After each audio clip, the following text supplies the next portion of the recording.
Good afternoon. Welcome to the Media News. I am Kayode Adebayo.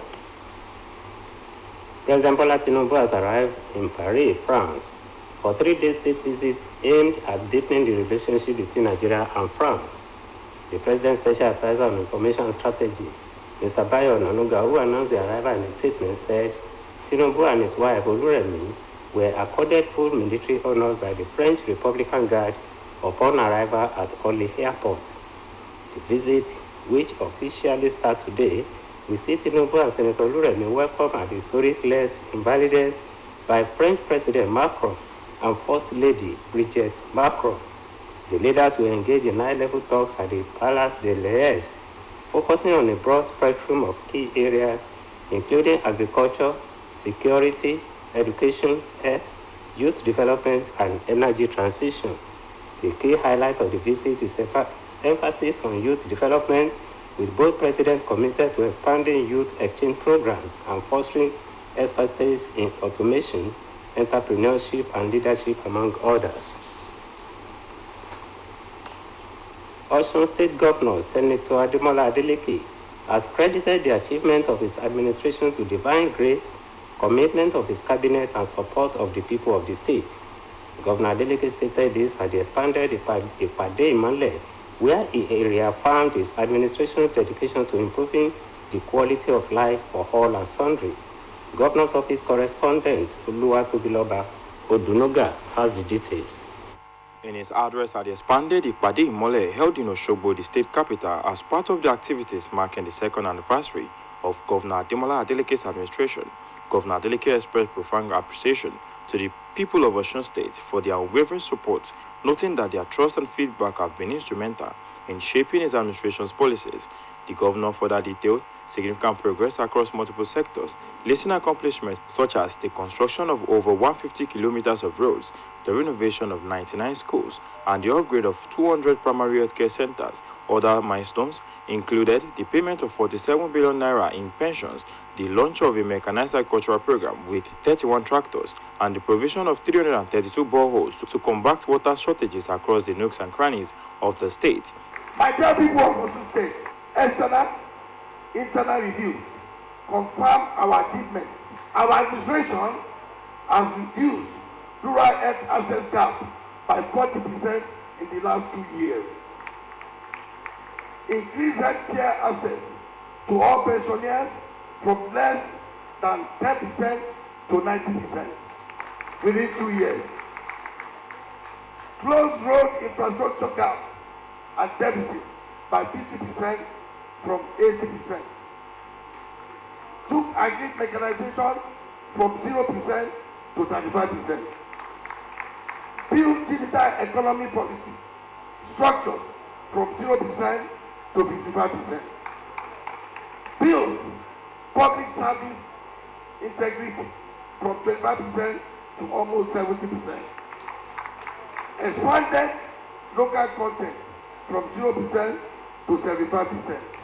Answering questions posed to him by the audience, Governor Adeleke also highlighted strategic reforms, including the introduction of Osun's first ICT policy, advancement in mining regulations, and improvement in public service professionalism, emphasizing his administration's focus on addressing inherited financial debts, enhancing healthcare for retirees, and expanding access to education and infrastructure, among others. Governor Adeleke further called for the continuous support of the people of the state so as to continue to improve on the development of Osun among Committee of State. Was carrying into the government. They were owing a lot of money.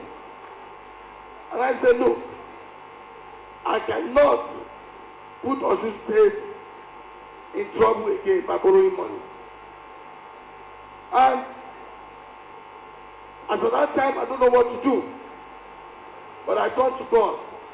That God should give me that wisdom to be able to make sure I do not borrow money, but at the same time, we still deliver the dividends of democracy.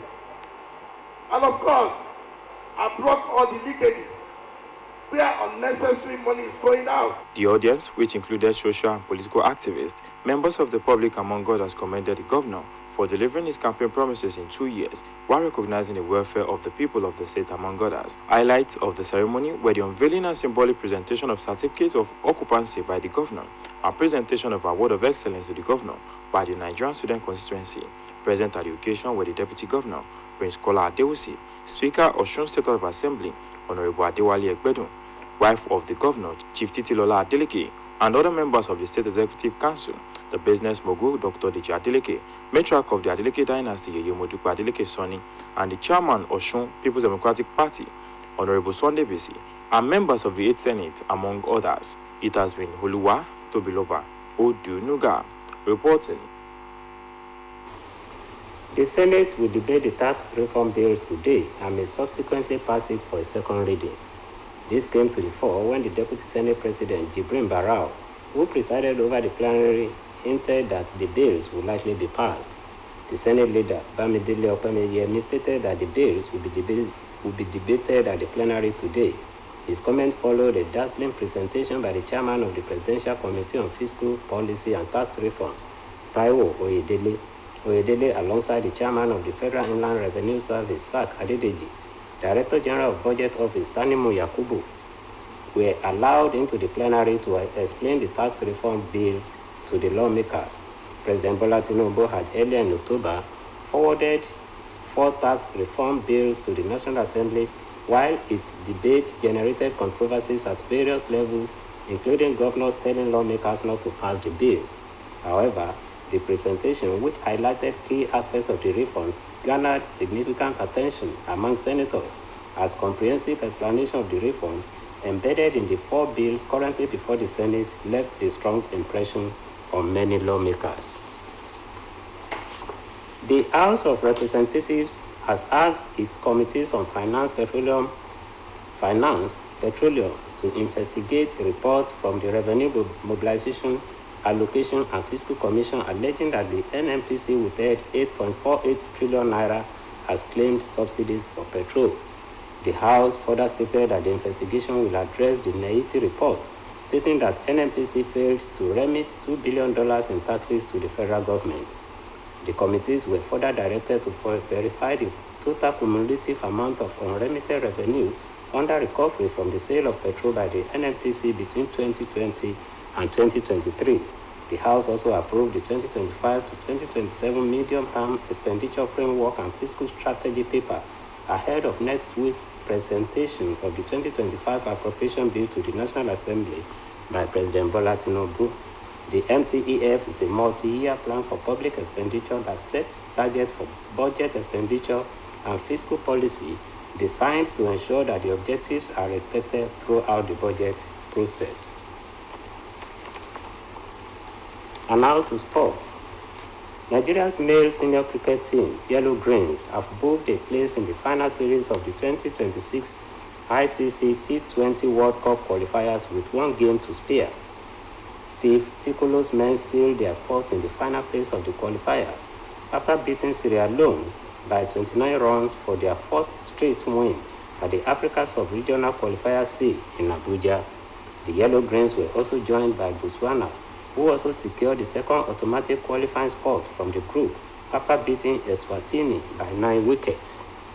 The 2 teams now join Tanzania, Malawi from qualifier A, Zimbabwe, Kenya from qualifier B, and 2 African representatives at the last T20 World Cup, Namibia and Uganda, who are drawn by yet to regional finals. Despite the 2 spots already decided in Abuja, the closing matches today will see all the 6 countries dueling on the closing day of the sub-regional final. And now on the foreign scene, dozens of Syrian forces and rebel fighters have been killed in northern Aleppo province, where the Hayat Tahrir al-Assad armed group and allied forces have overrun at least 10 areas under the control of Syrian President Bashar al-Assad military. The UK-based Syrian Observatory for Human Rights said almost 100 fighters and soldiers were killed during clashes, following an operation launched by HTS, which controls a large area of northwestern Syria.